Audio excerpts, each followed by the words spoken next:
So,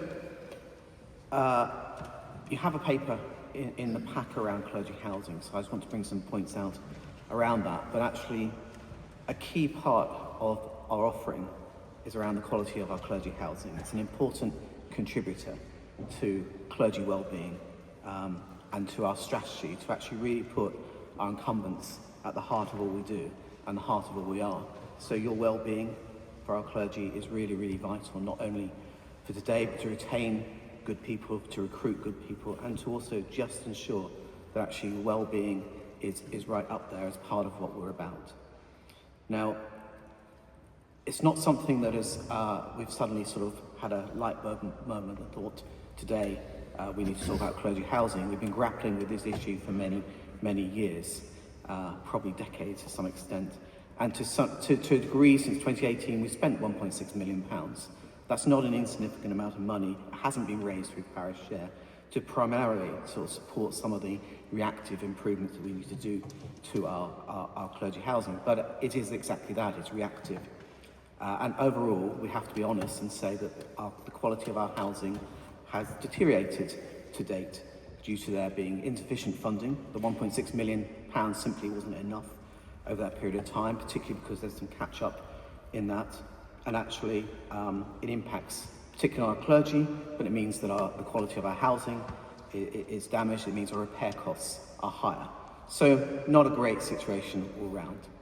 So it's really, really vital that we get to grips with this. And so it's not that we haven't thought about this in the past. There have been lots of capital improvement plans that we thought through, but there simply hasn't been the funding to be able to address those proactively. But we've decided, and it's been a long journey over the last few months, culminating in a discussion at Bishops' Council last December, where we talked about the fact that housing was really important to keep it in a great condition, to modernise it, to make sure that actually well-being is at the heart of what we do for our clergy, that it isn't stressful, that the house has mould on the walls, or you can put your finger through the window, or the door doesn't close properly, or you're worried about security, or your fencing is falling down, all those things. And I think it's fair to say that we've also scrutinised that very, very deeply at Finance and Investment Committee, so in terms of resourcing, but also in terms of Parsonage Committee, where we've looked at the issues around what good housing would look like. And I think also we're in a position today because actually we need to thank those who have been good stewards over the many, many years, who have invested our assets and looked at our assets and done great schemes to enable us to have surplus housing as of today. Now, we've decided over the last decade or so, in part, to try and maintain our housing, but the reality is we have more housing than we need. And we're not a land agent, we're not a rental agent.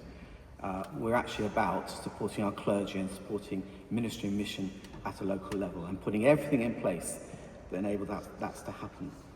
So we've looked at how we can improve our housing through wise divestment of some of our housing, where actually the returns we have are very, very small, and the repair bills we have in the coming years are huge. Therefore, actually, they would be a liability to us, not an asset. So we're looking at portfolios. We're not talking about selling our housing per se.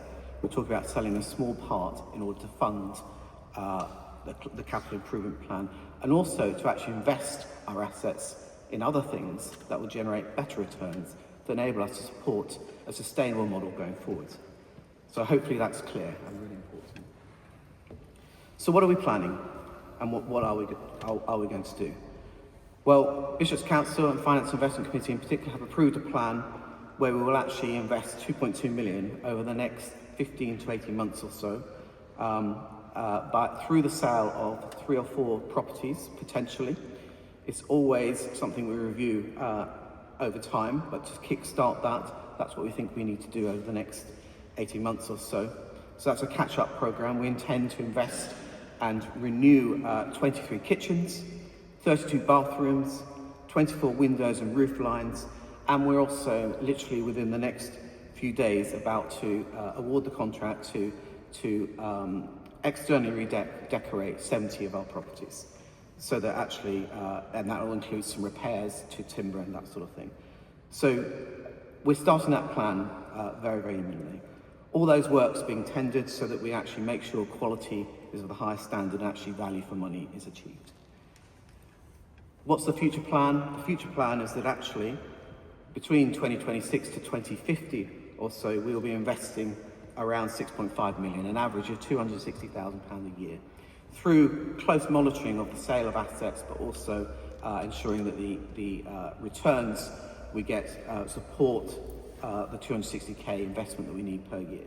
So don't think, my kitchen needs replacing, when is it? It'll be in the plan, and we're very happy to, if you want to talk to Dawn Gillette as our property manager around where you fit in the plan, that's fine. But actually it's about an intentional strategic plan to renew all of our property and ensure it's all up to date and as best as it can be as soon as possible. Why are we doing this? Well, it's kind of obvious, but actually well-being, it's the key driver, and it's what we're about. We need to replace a number of our windows. We need to improve the EPC ratings, because we do need to, and our plan will start to address the net zero carbon targets that we do need to think about as we go forward. It will improve security. It will reduce future repairs, and therefore we hope to see some cost savings through our repair budget. We spend £1.4 million a year on property.